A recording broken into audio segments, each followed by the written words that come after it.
إن الحمد لله نحمده ونستعينه ونستغفره ونعوذ بالله من شرور أنفسنا ومن سيئات أعمالنا من يهده الله فلا مضل له ومن يضلله فلا هادي له وأشهد أن لا إله إلا الله وحده لا شريك له وأشهد أن محمدًا عبده ورسوله أما بعد فإن خير الحديث كتاب الله وخير الهدي هدي محمد صلى الله عليه وسلم وشر الأمور محدثاتها وكل محدثة بدعة وكل بدعة ضلالة وكل ضلالة في النار فأعوذ بالله السميع العليم من الشيطان الرجيم بسم الله الرحمن الرحيم قاف والقرآن المجيد بل عجبوا أن جاءهم منذر منهم فقال الكافرون هذا شيء عجيب أئذا متنا وكنا ترابا ذلك رجع بعيد قد علمنا ما تنقص الأرض منهم وعندنا كتاب حفيظ بل كذبوا بالحق لما جاءهم فهم في أمر مريج يا أيها الذين آمنوا اتقوا الله حق تقاته ولا تموتن إلا وأنتم مسلمون يا أيها الناس اتقوا ربكم الذي خلقكم من نفس واحدة وخلق منها زوجها وبث منهما رجالا كثيرا ونساء واتقوا الله الذي تساءلون به والأرحام إن الله كان عليكم رقيبا يا أيها الذين آمنوا اتقوا الله وقولوا قولا سديدا يصلح لكم أعمالكم ويغفر لكم ذنوبكم ومن يطع الله ورسوله فقد فاز فوزا عظیما۔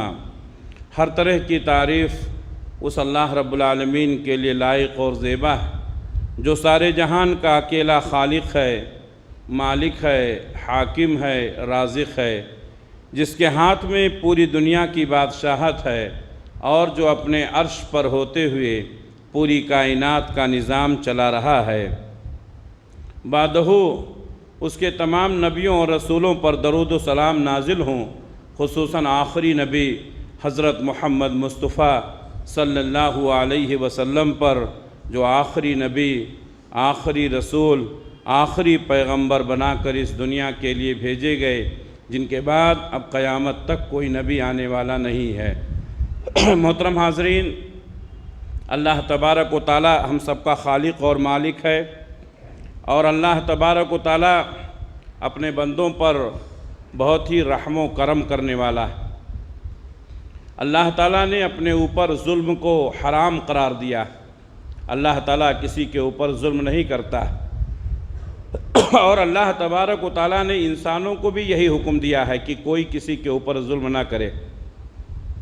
اگر کوئی کسی کے اوپر ظلم کرتا ہے تو اللہ کے ہاں اس کا انجام بہت بھیانک ہوگا۔ لیکن ہم دیکھ رہے ہیں اور آپ بھی دیکھ رہے ہیں کہ لوگ ایک دوسرے پر کس قدر ظلم کر رہے ہیں۔ ہر آدمی اپنے طاقت، اپنے عہدے کے نشے میں چور ہو کر کے دوسروں کے اوپر ظلم کرنا یہ اپنا حق سمجھتا ہے۔ ایسی بہت ساری قومیں گزری ہیں جنہوں نے اللہ کے بندوں پر ظلم کیا، اللہ تعالیٰ نے ان کو صفحۂ ہستی سے مٹا دیا۔ یہ سب ہمارے سامنے، اس لیے آج کے خطبے میں ظلم کا انجام کیا ہے اس عنوان پر گفتگو کرنے کی کوشش کروں گا۔ اللہ سے دعا ہے کہ اللہ تبارک و تعالی مجھے بھی اور آپ تمام حضرات کو بھی ظلم کرنے سے اور ظلم سہنے سے اللہ ہم سب کو محفوظ رکھے۔ اللہ کے نبی صلی اللہ علیہ وسلم جو بہت ساری دعائیں کرتے تھے، اس میں آپ کی ایک دعا یہ بھی تھی، اللہم انی اعوذ بک من الفقر والقلتی والذلتی وان اظلم او اظلم۔ اے اللہ، میں فقر و فاقہ سے، قلت کسی چیز کی کمی سے، ذلت رسوائی سے تیری پناہ چاہتا ہوں، اور میں اس بات سے تیری پناہ چاہتا ہوں کہ میں کسی کے اوپر ظلم کروں یا میرے اوپر کوئی ظلم کرے۔ ظلم کرنا بھی نہیں ہے، ظلم سہنا بھی نہیں ہے۔ اللہ تبارک و تعالیٰ نے قرآن مجید میں فرمایا مَا لِلظَّالِمِينَ مِنْ حَمِيمٍ وَلَا شَفِيٍّ يُطَاعُ، ظالموں کے لیے کوئی بھی مددگار نہیں ہوگا، ان کا کوئی دوست نہیں ہوگا، وَلَا شَفِيٍّ يُطَاعُ، اور کوئی سفارش کرنے والا نہیں ہوگا جس کی سفارش کو قبول کیا جائے۔ یعنی اگر ہم نے دنیا میں ظلم کیا ہے تو قیامت کے دن کوئی بھی ہمارے مدد کے لیے تیار نہیں ہوگا اور کوئی ہماری سفارش نہیں کرے گا، اور اگر کوئی سفارش کرتا بھی ہے تو اس کی سفارش کو قبول نہیں کیا جائے گا۔ ظلم کا انجام بہت بھیانک ہے۔ اسی طرح اللہ نے فرمایا وَمَا لِلظَّالِمِينَ مِن نَصِيرٍ، ظالموں کا کوئی مددگار نہیں ہوگا۔ دنیا میں انسان ظلم میں ایک دوسرے کی مدد کرتا ہے، لیکن قیامت کے دن ظالم کا کوئی مددگار نہیں ہوگا، اللہ کی گرفت سے کوئی اس کو بچا نہیں سکے گا۔ اللہ کے نبی صلی اللہ علیہ وسلم نے اپنی امت کو یہ تعلیم دی ہے کہ وہ ظلم نہ کریں۔ آپ نے فرمایا اتقوا الظلم فإن الظلم ظلمات یوم القیامہ، لوگوں اپنے آپ کو ظلم کرنے سے بچاؤ، اس لیے کہ ظلم قیامت کے دن ظلمات کا سبب ہوگا۔ یعنی اگر ہم نے ظلم کیا تو قیامت کے دن ہمارے سامنے اندھیرا ہوگا، اور جو آدمی جس قدر ظلم کرے گا اس کے سامنے اتنا ہی زیادہ اندھیرا ہوگا، یعنی اس کے نامہ اعمال برباد ہو جائیں گے، اس کی ہلاکت اور تباہی اس کے سامنے ہوگی۔ اس لیے اللہ کے نبی صلی اللہ علیہ وسلم نے امت کو آگاہ کیا ہے خبردار خبردار تم کسی کے اوپر ظلم نہیں کرنا۔ ظلم کے کئی مفہوم ہیں۔ ظلم کا ایک مفہوم یہ ہے کہ اللہ کے حق کو دوسروں کو دے دیا جائے، یہ بھی ظلم ہے، اور یہی سب سے بڑا ظلم ہے۔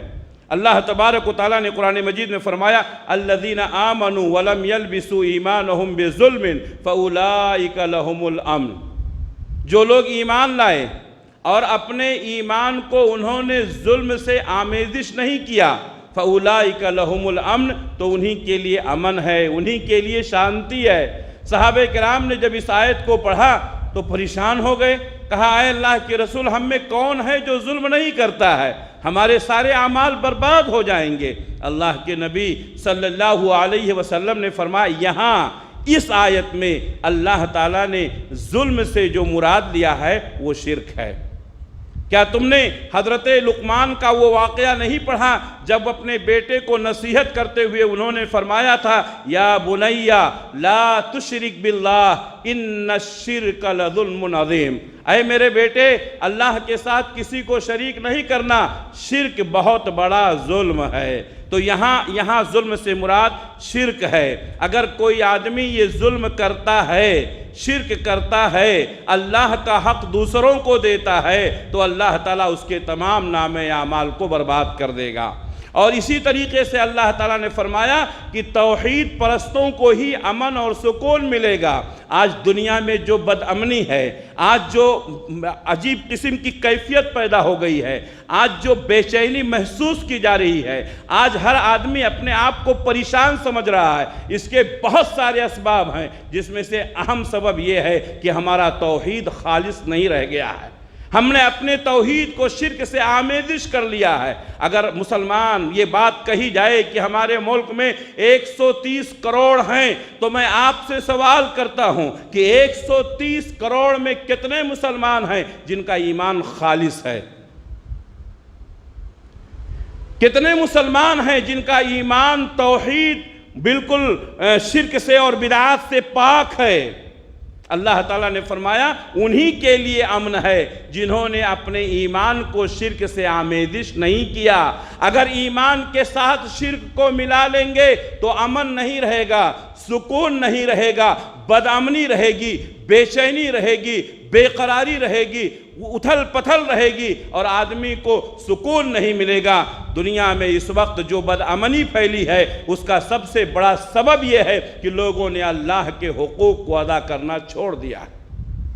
اسی طریقے سے ظلم کا ایک مفہوم یہ بھی ہوتا ہے کہ ہم کسی اور کا حق دبا لیں، ہم کسی اور کے اوپر ظلم کریں۔ اللہ کے ساتھ ظلم کرنا یہ شرک ہے، لوگوں کے ساتھ ظلم کرنا یہ بندوں کے اوپر ظلم ہے۔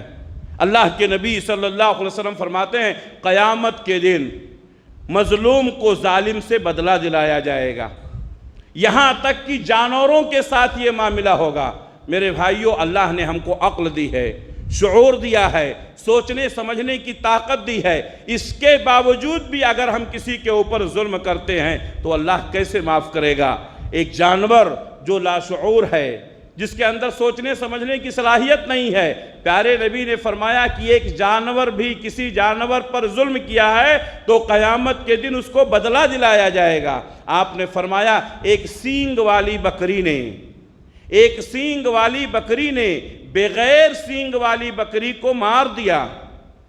غور کریں، ایک سینگ والی بکری نے بغیر سینگ والی بکری کو مار دیا، اللہ کی نگاہ میں یہ ظلم ہے۔ قیامت کے دن اللہ تبارک و تعالی بغیر سینگ والی بکری کو سینگ دے گا اور وہ سینگ والی بکری سے بدلہ لے گی۔ جب جانوروں کو اللہ تعالیٰ بدلہ دلائے گا، سوچئے کہ انسان کا حال کیا ہوگا۔ اس لیے میرے بھائیوں، کسی کے اوپر ظلم نہ کریں، کسی کو نہ ستائیں، کسی کو تکلیف نہ پہنچائیں۔ اللہ کے نبی صلی اللہ علیہ وسلم نے فرمایا اللہ ظالم کو مہلت دیتا ہے۔ ہم لوگ کہتے ہیں نا فلاں آدمی اتنا ظلم کر رہا ہے، فلاں آدمی لوگوں کو اتنا تکلیف پہنچا رہا ہے، اللہ کی گرفت کیوں نہیں آتی ہے، اللہ کی پکڑ کیوں نہیں آتی ہے؟ میرے بھائیوں، اس کے دو سبب۔ پہلی بات تو یہ ہے کہ ظالم کو اللہ مہلت دیتا ہے اور یہ سوچتا ہے کہ ہو سکتا ہے آگے توبہ کر لے، ہو سکتا ہے اپنی اصلاح کر لے۔ اگر وہ ظالم اپنے ظلم سے توبہ کر لیتا ہے، اللہ کی رحمت اتنی وسیع ہے کہ بڑے سے بڑے ظالم کو بھی اللہ تعالیٰ اپنے رحمت کے دامن میں چھپا لیتا ہے۔ یہ اللہ کا کتنا کرم ہے۔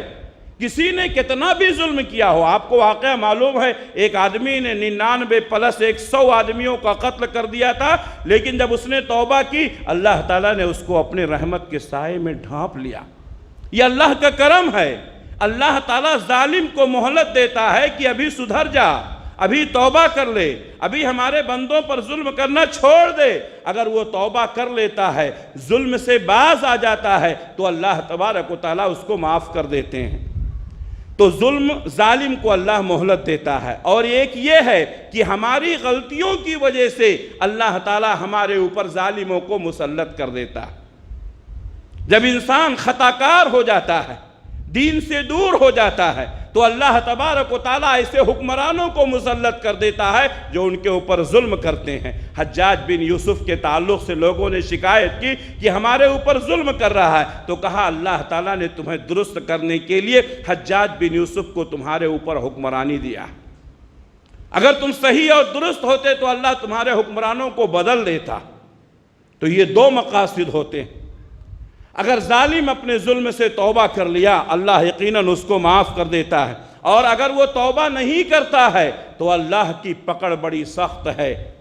ان بطش ربک لشدید، بے شک اللہ کی پکڑ بہت سخت ہے، اور جب اللہ کی پکڑ آتی ہے تو بڑے بڑے کی اکڑ ختم ہو جاتی ہے۔ فرعون دنیا کا سب سے ظالم انسان گزرا، جنہوں نے انسانیت پر اتنا ظلم کیا کسی اور نے نہیں کیا، اور جب بھی ظلم کی بات کی جاتی ہے تو فرعون کا معاملہ اور واقعہ دماغ میں آ جاتا ہے، اس نے کس قدر ظلم کیا تھا۔ جب اس کو معلوم ہوا کہ بنی اسرائیل کے اندر ایک بچہ پیدا ہونے والا ہے جو ہماری حکومت اور سلطنت کو چھین لے گا، تو اس نے آرڈر کر دیا کہ جتنے بچے پیدا ہوں بنی اسرائیل میں سب کو قتل کر دیا جائے۔ کتنا بڑا ظلم تھا۔ جتنے بچے پیدا ہوتے تھے ان بچوں کو قتل کر دیا جاتا تھا۔ فرعون نے پیدا ہونے والے نوزائیدہ بچوں کا قتل کروایا، بنی اسرائیل کو اپنا غلام بنایا۔ اور یہی فرعون جس کو اللہ تبارک و تعالی نے فرمایا وَفِرْعَوْنَ ذِي الْأَوْتَادِ، جو اس کو خدا نہیں مانتا تھا، جو اس کی سلطنت کو تسلیم نہیں کرتا تھا، یہ اس کو دیواروں میں چنا دیتا تھا، اس کے جسم کے اندر میخیں ٹھونک دیتا تھا۔ اتنا بڑا ظالم۔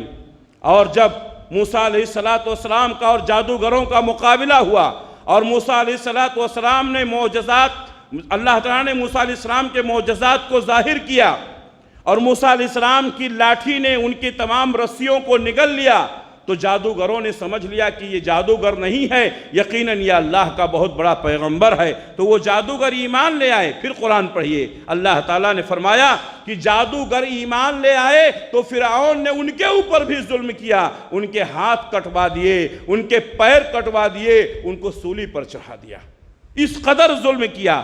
انجام تباہی، انجام بربادی، اور ایسی تباہی، ایسی بربادی دنیا نے دیکھا۔ بنی اسرائیل، حضرت موسیٰ علیہ السلام بنی اسرائیل کو لے کر جا رہے ہیں، سامنے دریا ہے، پیچھے فرعون کا لشکر ہے۔ موسیٰ علیہ السلام نے سوچا ہمیں تیرنا نہیں آتا ہے، اگر ہم دریا میں جائیں گے ساری قوم ڈوب جائے گی، فرعون کے طاقت سے ہم مقابلہ نہیں کر سکتے ہیں۔ اللہ تبارک و تعالیٰ نے فرمایا موسیٰ اپنی لاٹھی کو تم دریا پر مارو، اللہ راستہ بنا دے گا۔ موسیٰ علیہ السلام نے اپنی لاٹھی کو دریا پہ مارا اور اللہ تعالیٰ نے راستہ بنا دیا، بنی اسرائیل گزر گئے۔ فرعون نے سوچا راستہ تو بنا ہوا ہے، وہ بھی جانے لگا۔ اللہ تبارک و تعالیٰ نے حکم دیا، دنیا کی ہر چیز اللہ کے حکم کی محتاج ہے، زمین کے ذرے ذرے پر اللہ کی حکومت ہے۔ اللہ تعالیٰ چاہے تو ایوانوں کو تحویل کر سکتا ہے، ہمارا عقیدہ مضبوط ہونا چاہیے۔ اللہ تبارک و تعالیٰ نے دریا کو حکم دیا، وہ دریا جو اللہ کے حکم سے موسیٰ اور ان کی قوم کے لیے راستہ بنایا تھا، وہی دریا اللہ کے حکم سے فرعون کو اور اس کے لشکریوں کو ڈبو دیا۔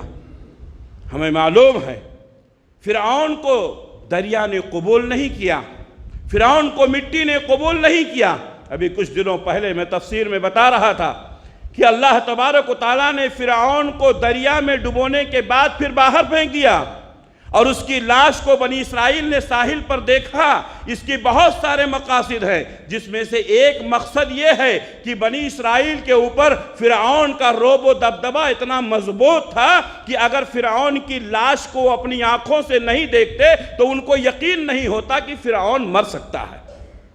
اس قدر اپنے آپ کو خدا کہلوانے والا، انا ربکم الاعلی، میں تمہارا سب سے بڑا رب ہوں، اس قدر ظلم کرتا تھا۔ بنی اسرائیل نے اس کو مرتے ہوئے اس کی لاش کو سمندر کے ساحل پر نہ دیکھا ہوتا تو ان کو یقین نہیں ہوتا کہ فرعون ڈوب گیا ہے، فرعون مر گیا ہے۔ اس لیے اللہ تعالیٰ نے بنی اسرائیل کے سامنے فرعون کو ڈبایا، اس کو موت دی، پھر ان کے سامنے لاش لا کر کے پھینک دیا۔ دیکھو تمہارے اوپر ظلم کرنے والا تمہاری نگاہوں کے سامنے اپنے انجام کو پہنچ چکا۔ میرے بھائیو ظلم نہ کرو، کہیں ہمارا انجام بھی فرعون، نمرود، حامان اور شداد کے جیسا نہ ہو جائے۔ جو اللہ کے بندوں پر ظلم کرتا ہے اللہ اس کو زیادہ دنوں تک مہلت نہیں دیتا ہے۔ حضرت صالح علیہ السلام جب ان کی قوم نے کہا کہ آپ اللہ سے دعا کیجئے، یہ پہاڑ، یہ چٹان، یہاں سے اگر اونٹنی نکلے گی تو ہم آپ کے اوپر ایمان لے آئیں گے۔ حضرت صالح علیہ السلام نے اللہ سے دعا کی، اے اللہ میری قوم ایمان لے آئے گی کہتی ہے اگر تو چٹان سے گابھن اونٹنی نکال دے گا۔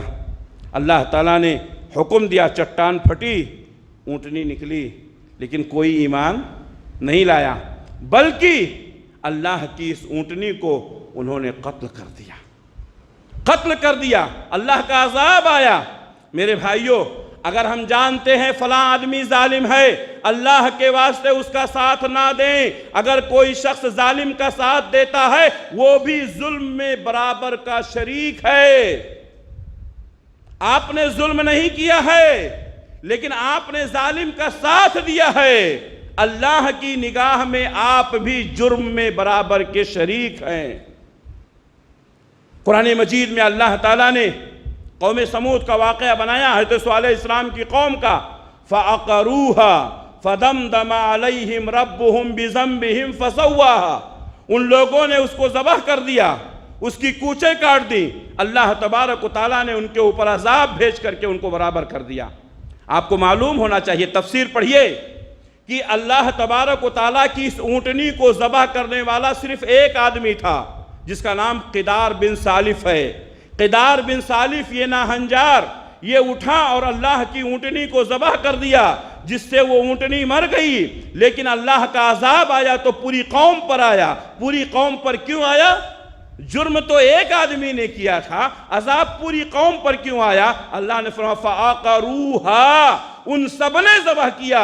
معلوم یہ ہوا کہ یہ لوگ قدار بن سالف کے ساتھ میں تھے اور کہا تھا آگے بڑھو ہم تمہارے ساتھ ہیں۔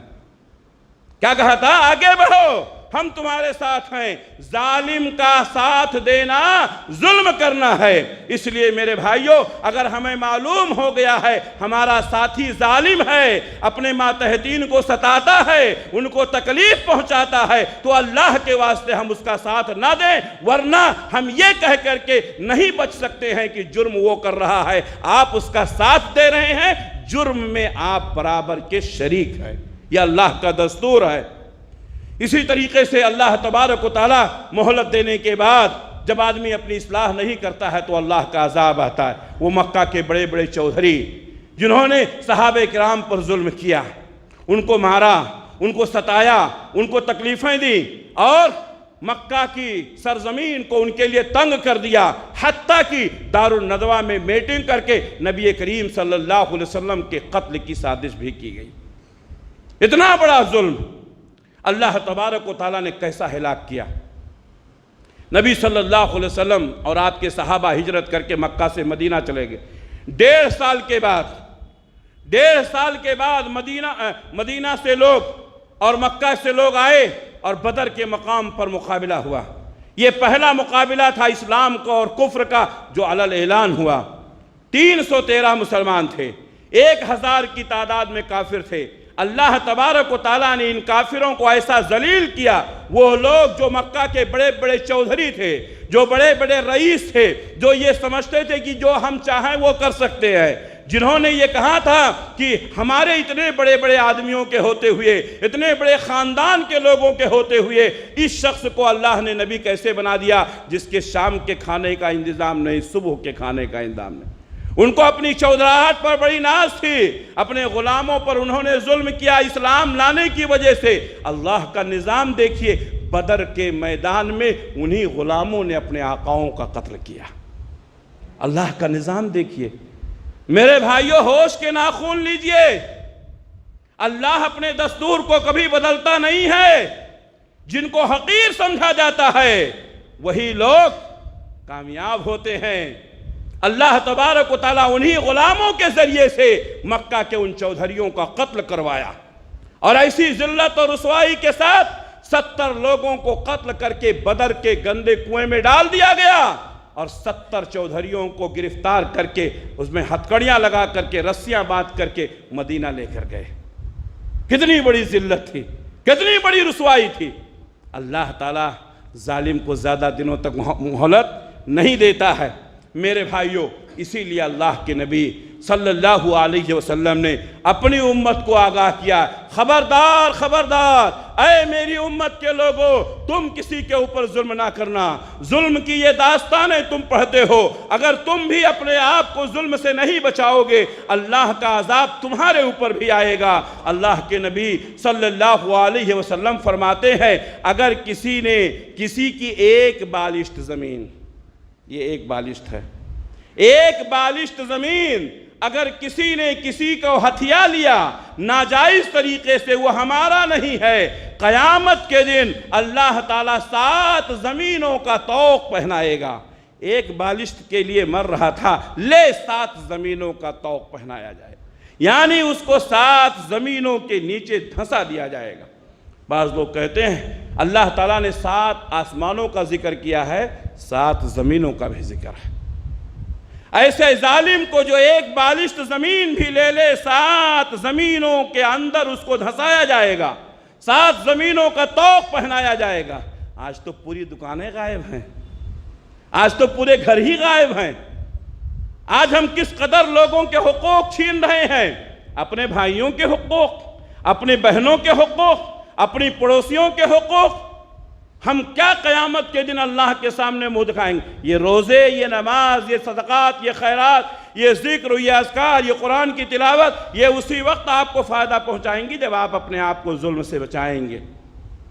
اللہ کے نبی صلی اللہ علیہ وسلم نے حضرت معاذ ابن جبل رضی اللہ تعالیٰ عنہ کو یمن بھیجا اور کہا کہ اے معاذ، اہل یمن یہ اہل کتاب ہیں، پڑھے لکھے لوگ ہیں، تم وہاں پہنچ کر کے ان کو پہلے توحید و رسالت کی دعوت دینا، سب سے پہلے ان کو لا الہ الا اللہ محمد رسول اللہ کی تعلیم دینا۔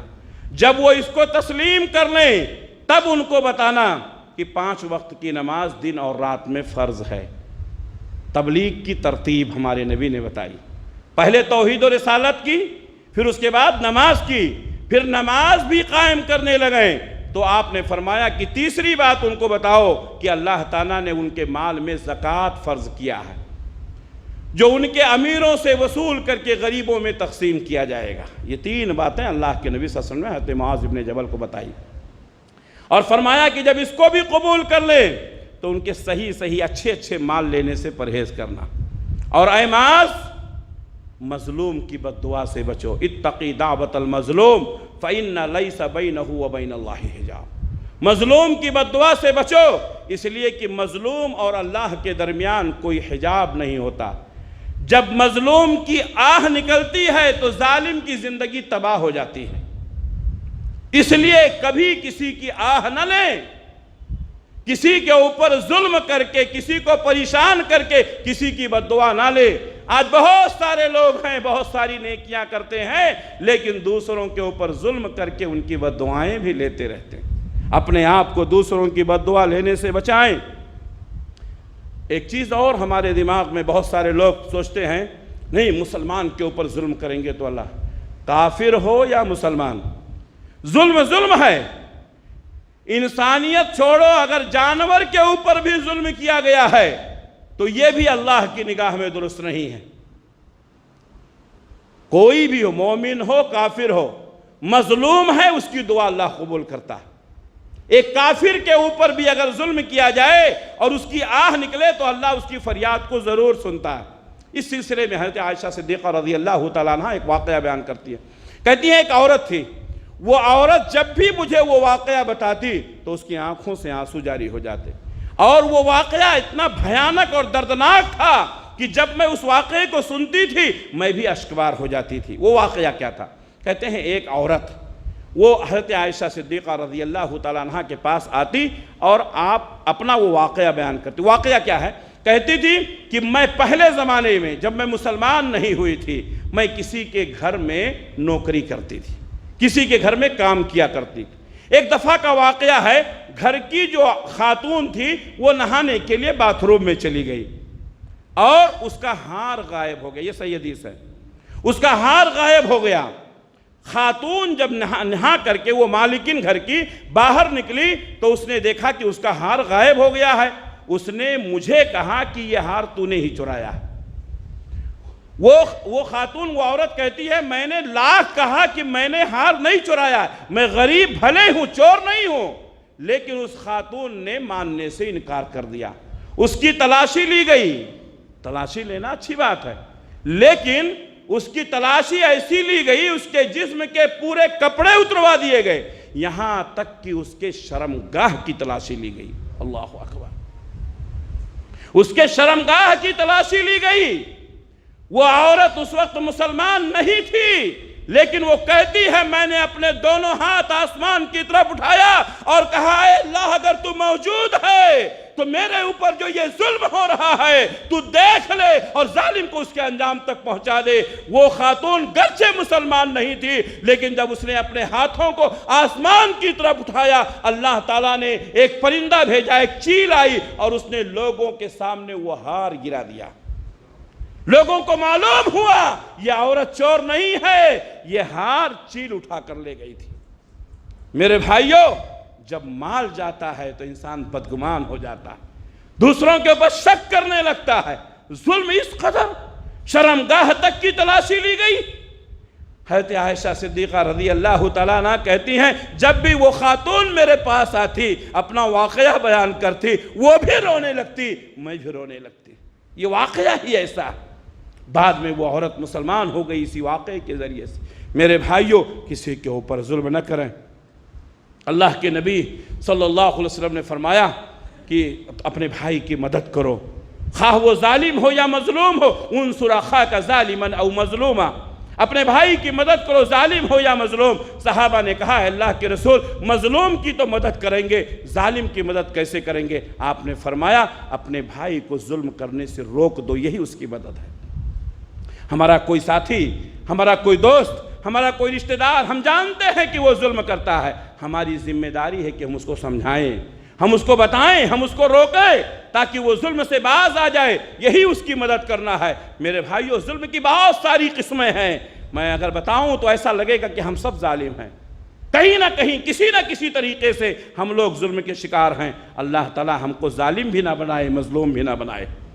ظلم کا ایک طریقہ یہ ہے، اللہ کے نبی صلی اللہ علیہ وسلم نے فرمایا آپ نے کسی سے قرض لیا، اب وہ قرض دار آپ سے مانگ رہا ہے لیکن آپ ٹال مٹول کر رہے ہیں۔ آپ صلی اللہ علیہ وسلم نے فرمایا آپ کے پاس پیسہ ہے لیکن پھر بھی قرض دار جو اس کے قرض دار ہیں آپ اس کا پیسہ واپس نہیں کر رہے ہیں، ٹال مٹول کر رہے ہیں، اس کو پریشان کر رہے ہیں اس لیے تاکہ اس کو تکلیف ہو۔ اللہ کے نبی نے فرمایا یہ ظلم ہے۔ بھئی آپ نے پیسہ لیا ہے، آپ اس کا پیسہ باقی ہیں، اس کو واپس کیجئے، کیوں آپ پریشان کر رہے ہیں؟ کیا یہ ظلم نہیں ہو رہا ہے؟ قرض لیتے وقت تو ہم بڑی شان کے ساتھ لیتے ہیں لیکن جب واپس کرنا پڑتا ہے تو کتنا ٹال مٹول کرتے ہیں۔ مَثَلُ الْغَنِيِّ ظُلْمٌ، ہمارے نبی نے فرمایا کہ مالدار آدمی کا ٹال مٹول کرنا یہ ظلم ہے۔ ہاں نہیں ہے کوئی بات نہیں ہے، ہوتے ہوئے ٹال مٹول کرنا یہ کیا ہے؟ ظلم ہے۔ بہت سارے لوگ یہ ظلم کر رہے ہیں۔ شوہر اپنی بیوی کے اوپر ظلم کرتا ہے، اللہ نے فرمایا وَآشِرُوهُنَّ بِالْمَعْرُوفِ، معروف طریقے سے زندگی گزارو۔ اپنے دوستوں کے ساتھ خوب پیسے خرچہ کرتا ہے، خود اپنے اوپر خوب پیسہ خرچ کرتا ہے، لیکن جب بیوی خرچہ مانگتی ہے، جب بیوی کو دینے کی ضرورت پڑتی ہے تو ٹال مٹول کرتا ہے، اپنی حیثیت کے مطابق خرچ نہیں دیتا ہے۔ بعض لوگ بیویوں کے اوپر ظلم کرتے ہیں، ان کو مارتے ہیں، ان کو تکلیف پہنچاتے ہیں، ان کے حسب نسب پر کیچڑ اچھالتے ہیں، یہ ظلم ہے۔ شوہر بیوی کے اوپر ظلم نہ کرے۔ ہمارے نبی نے فرمایا اپنی حیثیت کے مطابق اپنی بیویوں کو رکھو، اللہ دیا ہے، بیویوں کو خوب کھلاؤ پلاؤ گھماؤ، شریعت کے دائرے میں ہوتے ہوئے کوئی حرج نہیں ہے۔ اللہ کے نبی صلی اللہ علیہ وسلم نے ہم کو آزاد کیا ہے، ہاں غیر شرعی کام نہیں ہونا چاہیے، کھانے میں پینے میں گھومنے میں کوئی حرج نہیں ہے شریعت کے دائرے میں ہوتے ہوئے، لیکن اگر آپ اپنی حیثیت کے مطابق اپنی بیوی کے اوپر خرچ نہیں کرتے ہیں یا وہ مانگتی ہے تو نہیں دیتے ہیں تو یہ اس کے اوپر ظلم ہے۔ بعض بیویاں بھی اپنے شوہروں کے اوپر ظلم کرتی ہیں، اس کی حیثیت سے زیادہ مطالبہ کرتی ہیں، دوسروں کو دیکھ کر کے فلاں کا ہار ایسا ہے، فلاں کی گاڑی ایسی ہے، فلاں کا گھر ایسا ہے۔ ارے بھئی اللہ نے اس کو دیا ہے، وہ اپنی حیثیت کے مطابق اپنی بیوی کو رکھا ہے، ہماری حیثیت نہیں ہے، ہم اپنی حیثیت کے مطابق اپنی بیوی کو رکھتے ہیں، لیکن بعض خواتین دوسروں کو دیکھ کر کے اپنے شوہر پر ظلم کرتی ہیں، اس کی حیثیت سے پڑھ کر مطالبہ کرتی ہیں، یہ بھی ظلم ہے۔ اسی طریقے سے مالک اپنے نوکر پر ظلم کرتا ہے، جب کام لینا رہتا ہے بہت آرام کے ساتھ پیار محبت کے ساتھ بلاتا ہے، جب کام فنش ہو جاتا ہے تو اس کو اجرت نہیں دیتا ہے، اجرت نہیں دیتا ہے، نہیں دیا وہ بھی ظلم، اس کے کام میں نقص الگ نکالتا، یہ برابر نہیں وہ برابر نہیں۔ دیکھیے کیا نہیں ہو رہا ہے، ہر جگہ ہو رہا ہے، ہر آدمی کر رہا ہے الا ماشاءاللہ۔ کام کے وقت تو خوب کام لے لیا آپ نے، لیکن جب مزدوری دینے کی بات آئی تو آپ ٹال مٹول کر رہے ہیں، کل آ جانا پرسوں آ جانا۔ وہ غریب آدمی اپنے پیٹ پہ پتھر باندھ کر کے اپنے بیوی بچوں کے لیے اپنا پسینہ بہاتا ہے، اور جب مزدوری دینے کی بات آتی ہے تو آپ ٹال مٹول کرتے ہیں، یہ ظلم نہیں ہے؟ وہ غریب بیچارہ کیا کرے گا؟ اپنے پیسے اور اپنی طاقت کے بلبوتے پر غریبوں پر ظلم کرتے ہیں۔ کیا ہم نے وہ حدیث نہیں پڑھی؟ اللہ کے نبی صلی اللہ علیہ وسلم نے فرمایا مزدور کی مزدوری پسینہ سوکھنے سے پہلے دے دو۔ اپنے آپ کو اہل حدیث کہہ لینا بہت آسان ہے، حدیثوں پر عمل کرنا بہت مشکل ہے۔ ہمارے نبی کی یہ حدیث یاد رکھیں، ہمارے نبی نے فرمایا مزدور کی مزدوری پسینہ سوکھنے سے پہلے دے دو۔ وہ بیچارہ خود سوکھ جاتا ہے، لوگ اس کی مزدوری نہیں دیتے ہیں، اور دیتے ہیں تو اس میں کمی کر کے دیتے ہیں۔ یہ ساری چیزیں ظلم ہیں۔ طاقتور کمزور پر ظلم کر رہا ہے، حاکم محکوم کے اوپر ظلم کر رہا ہے، اور کچھ تو ظلم کرنے کے لیے دستور بنا دیے جاتے ہیں۔ ایوانوں میں رہنے والے کسی قوم کے لیے، کسی برادری کے لیے، کسی ملت کے لیے، ان کی تجارت کو برباد کرنے کے لیے، ان کے رہن سہن کو برباد کرنے کے لیے، ان کے ٹھاٹ باٹ کو ختم کرنے کے لیے لوگ قانون بنا دیتے ہیں۔ آج اللہ نے آپ کو ایوان میں پہنچایا ہے، آپ کو یہ چاہیے تھا کہ آپ ہر ایک کے ساتھ انصاف کریں۔ ایک حاکم جب کسی ملک کا حاکم بنتا ہے تو کسی برادری کا، کسی ذات کا نہیں، پوری قوم کا، پورے ملک کا حاکم ہوتا ہے۔ اس کو چاہیے کہ اپنی رعایا کے ساتھ اور ملک کے باشندوں کے ساتھ انصاف کرے، لیکن ایک قوم کو بڑھایا جاتا ہے، دوسری قوم کو دبایا جاتا ہے، ایک کو آگے بڑھایا جاتا ہے، دوسرے کو تکلیف پہنچائی جاتی ہے، قانون اور دستور کا سہارا لے کر کے دوسروں کو دبانے کی کوشش کی جاتی ہے۔ ایسا قانون، ایسا دستور کیوں بنایا جائے جو کسی کے اوپر ظلم ہو؟ میرے بھائیوں، اللہ نے آپ کو یہ طاقت دی ہے، اگر اس طاقت کا غلط استعمال کریں گے، سن لیں، دنیا میں انسان ظلم کر سکتا ہے لیکن آخرت میں اللہ کی پکڑ سے نہیں بچ سکتا۔ اسی طریقے سے کوئی آدمی جھوٹی قسم کھا کر کے کسی کا مال دبا لیا، کورٹ سے فیصلہ کروا لیا۔ آج ہمارے لوگوں کو بتایا جاتا ہے، کہتے ہیں بھئی میں نے کورٹ سے فیصلہ کرایا۔ کورٹ سے نہیں، کسی بھی کورٹ سے، نبوت کے کورٹ سے فیصلہ کرا لے تو بھی صحیح نہیں ہے۔ اللہ کے نبی صلی اللہ علیہ وسلم نے فرمایا، لوگوں تم لوگ میرے پاس اپنے معاملات کے لے کر کے آتے ہو، کبھی کبھی ایسا ہوتا ہے کہ ایک آدمی چرب زبانی کی وجہ سے، قادر الکلامی کی وجہ سے مجھ پر غالب آ جاتا ہے اور میں اس کے حق میں فیصلہ کر دیتا ہوں، وہ چیز اس کی نہیں ہوتی ہے۔ غور سے سن لو، ہمارے نبی نے فرمایا تم قادر الکلام ہو کر کے مضبوط طریقے سے مجھ پر غالب آ جاتے ہو، زبان سے میں اس کے حق میں فیصلہ کر دیتا ہوں، حالانکہ وہ چیز اس کی نہیں ہے۔ ہمارے نبی نے فرمایا میں فیصلہ کر دیا تو بھی اس کی نہیں ہے، اس کو جہنم کا ٹکڑا دے رہا ہوں جو لے کر جا رہا ہے۔ جب ہمارے نبی کے فیصلے سے جو چیز ہماری نہیں ہے نہیں ہو سکتی ہے تو کورٹ کے فیصلے سے وہ چیز ہماری کیسے ہو سکتی ہے؟ میرے بھائیوں، جو چیز جس کی ہے واپس کر دو۔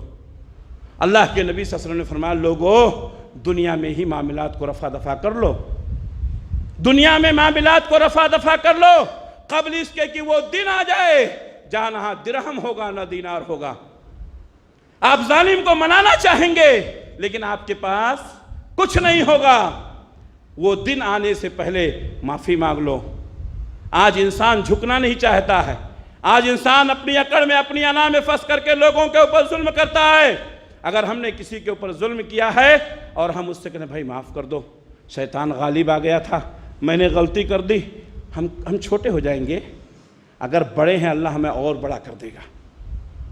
ما زاد اللہ عبدا بعفو الا عزا، اللہ تعالیٰ معافی کے ذریعے سے اور عزت بڑھا دیتا ہے۔ میرے بھائیوں، معاف کرنا سیکھو، معافی مانگنا سیکھو۔